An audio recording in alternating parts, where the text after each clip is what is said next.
बहुपद कई टाइप्स के होते हैं, कई टाइप्स के वर्ड्स बोले जाते हैं, तो ये क्लियर होना चाहिए उनका मतलब क्या होता है। और जब ये पूरी टर्मिनोलॉजी आप समझेंगे तभी आप समझ पाएंगे कि असल में बहुपद, जो हम जिस बहुपद की बात कर रहे हैं वो कौन से बहुपद की बात हो रही है। सबसे पहले यहाँ पे अगर हम प्रकारों की बात करें, मोनोनोमियल, बाइनोमियल, ट्राइनोमियल, यानी एक पदीय बहुपद, द्विपदीय बहुपद या फिर द्विपद बहुपद, त्रिपदीय बहुपद जिसे त्रिपद भी कहा जाता है, तो बाइनोमियल, मोनोनोमियल और ट्राइनोमियल, इन सब चीजों के बारे में क्या मतलब होता है इनका हम लोग समझेंगे। और दूसरी बात ये समझेंगे कि बहुपद के घात के आधार पर बहुपद कितने प्रकार के होते हैं। देखिए भैया, जिस बहुपद में चर की घात शून्य होती है उसको शून्य बहुपद कहते हैं। जिस बहुपद में चर की अधिकतम घात 1 होती है उसे रैखिक बहुपद कहते हैं।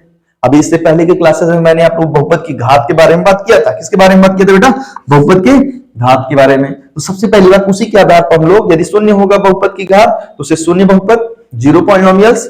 यदि किसी बहुपद की अधिकतम घात 1 होगी तो उसको रैखिक बहुपद बोलेंगे। यदि किसी बहुपद की अधिकतम घात 2 होगी तो उसे द्विपद बहुपद बोलेंगे। यदि किसी बहुपद की अधिकतम घात कितनी हो? 3 हो तो उसे हम त्रिघात कहते हैं, त्रिघात बहुपद कहते हैं। चर संख्या के आधार पर भी हम लोग बहुपद को कई वर्गों में वर्गीकृत करते हैं, जैसे कि एक चर में बहुपद, दो चर में बहुपद, तीन चर में बहुपद, यानी किसी भी बहुपद को लिखते समय कितने चर का प्रयोग किया गया है उसके आधार पर भी बहुपदों को परिभाषित किया गया है। हम बारी बारी से सबको समझेंगे कि एक पद, द्विपद, त्रिपद, शून्य बहुपद, रैखिक, द्विघात, त्रिघात बहुपद से क्या मतलब है। ठीक है, पहले हम लोग समझते हैं बहुपद के प्रकारों में पदों की संख्या के आधार पर बहुपद कितने प्रकार के होते हैं। जैसे आप लोगों ने सुना होगा एक पद बहुपद, द्विपद बहुपद, त्रिपद बहुपद क्या होते हैं।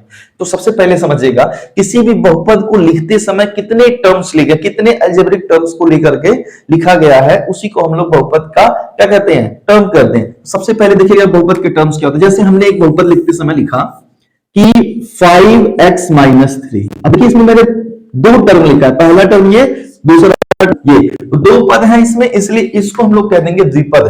क्या कह देंगे? द्विपद बहुपद, क्योंकि इसमें कितने टर्म हैं? एक टर्म ये हो गया, दूसरा टर्म ये हो गया, तो इसको द्विपद कहेंगे। सिर्फ हमने लिखा एक्स स्क्वायर, क्या लिख दिया? X square. अब देखिए सिर्फ इसमें एक ही टर्म, इसके बाद कुछ भी मैंने नहीं लिखा, सीधा लिख दिया बहुपद को पॉलिनोमियल एक्स के रूप में। मैंने क्या लिख दिया? X square. सिर्फ बहुपद को सिर्फ इतना ही लिखा मैंने, ई एक पॉलिनोमियल एक्स के रूप में है जिसको हम लोग सिर्फ कितना लिख दिए? X square. तो यहां पे एक ही टर्म हमने लिखा है, इसलिए इसको हम लोग क्या बोलेंगे?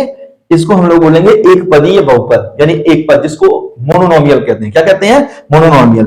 और अगर हमने एक पॉलिनोमियल को एक्स के रूप में चलिए ले लिया और वो बहुपद लिख रहा हूं मैं, ये देखिए किसी भी बहुपद को इस तरह से लिखा जाता है, पी से पॉलिनोमियल जिसको बहुपद कहते हैं, और एक्स मतलब एक्स चर के पदों में लिख रहे हैं। ठीक है, तो यहां पे एक एग्जांपल और देखिएगा, एक्स स्क्वायर माइनस 3x + 10। ठीक है, 3x + 10। अब इसमें आप ध्यान से देखिए कितने टर्म लिखे हुए हैं।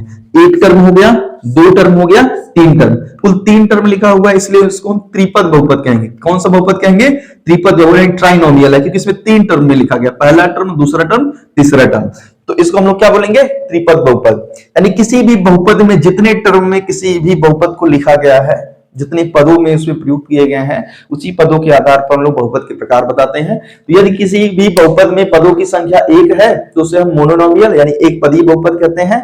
और यदि किसी बहुपद में पदों की संख्या जो है वो 2 है तो उसे द्विपद बहुपद कहते हैं। और यदि किसी बहुपद में पदों की संख्या 3 है तो उसे त्रिपद बहुपद कहते हैं। चलिए अब आप लोग वन आफ्टर वन बताइए कौन से ही बहुपद को मैं लिख रहा हूं। चलिए, x - 5, ये कौन सा बहुपद होगा? आप लोग ध्यान से देखेंगे, इसमें 2 टर्म हमने लिखा है, पहला टर्म, दूसरा टर्म, तो इसको हम लोग द्विपद बहुपद कह सकते हैं। कौन सा बहुपद बेटा? द्विपद बहुपद, यानी द्विपद है क्योंकि इसमें सिर्फ कितने टर्म प्रयोग किए गए हैं? 2। चलिए अगला एग्जांपल, 10x² - 3x + 110। इसमें आप लोग देखकर बताएंगे कितने टर्म हमने प्रयोग किया है बहुपद को लिखने के लिए।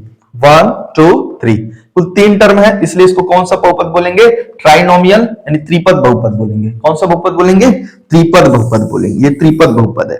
ठीक है, इसी तरह से एक एग्जांपल और देखते हैं और वो हो जाएगा x² - 3x।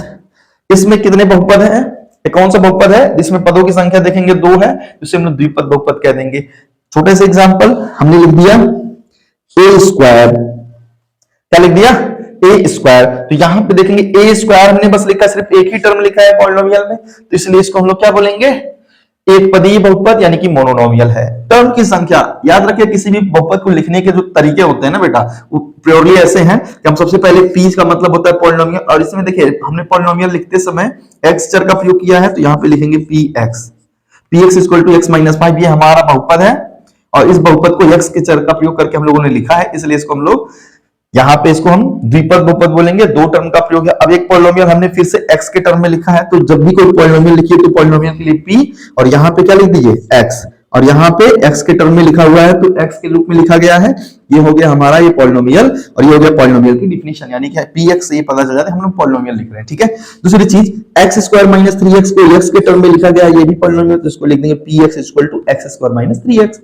कोई भी पॉलिनोमियल लिखते समय ये बात ध्यान रखिएगा, यहां पे देखिए a के टर्म में लिखा है तो यहां पे लिख देंगे pa, क्या लिख देंगे pa, यानी हम पॉलिनोमियल लिख रहे हैं जिसमें चर प्रयुक्त कौन सा है a है, और pa यानी पॉलिनोमियल a के रूप में लिखा हुआ है a स्क्वायर, तो यह इसमें सिर्फ एक ही टर्म है, कितना टर्म है, एक ही टर्म है, इसलिए हम इसको एक पदीय बहुपद बोलेंगे। चलिए दूसरा पॉलिनोमियल हम लोग लिख रहे हैं x के टर्म में, किसके टर्म में लिख रहे हैं, चलिए बहुत सारे x हो गए इसलिए हम लोग y के टर्म में लिख रहे हैं। ध्यान से देखिएगा, एक पॉलिनोमियल लिख रहे हैं y के टर्म में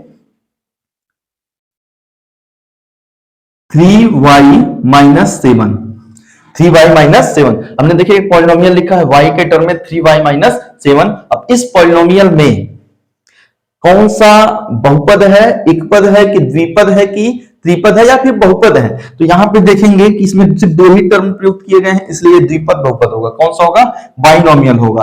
एक हम लोग, अच्छा कुछ लोगों को ये प्रश्न होता है कि सर तीन से ज्यादा टर्म प्रयोग किए गए हैं तो उसको हम क्या बोलेंगे, भैया सुन लो ध्यान से, तीन टर्म से जैसे ज्यादा होगा तो बहुत सारे पद उसमें आ सकते हैं, इसीलिए उसको एक ही नाम दे दिया जाता है, क्या, बहुपद। क्या नाम दे दिया जाता है, बहुपद। जैसे ये देख लो, एक एग्जांपल मैं आप लोगों को लिख ही दे रहा हूं, X square plus Y square plus Z square minus 3xy minus 3yz plus 10zx, हमने ऐसे लिया। अब इसमें देखिए टर्म ऐसे कुछ भी जुड़ते जा सकते हैं, बहुत बड़ा टर्म हो रहा है, पॉलिनोमियल लिखा हुआ है ये एक्स वाई जेड के रूप में, ठीक है। तो यहाँ पे पॉलिनोमियल इतना बड़ा है इसलिए इसको हम लोग बहुपद बोल देंगे। अब जरूरी नहीं है 6 है तो इसको 6 पॉलिनोमियल के रूप में 6 टाइप का हम लोग 6 पदीय नहीं बोलेंगे, बेसिकली हम लोग जब 3 से ज्यादा होने लगता है तो उसको हम लोग क्या बोल देते हैं, सीधा सीधा बहुपद कह देते हैं।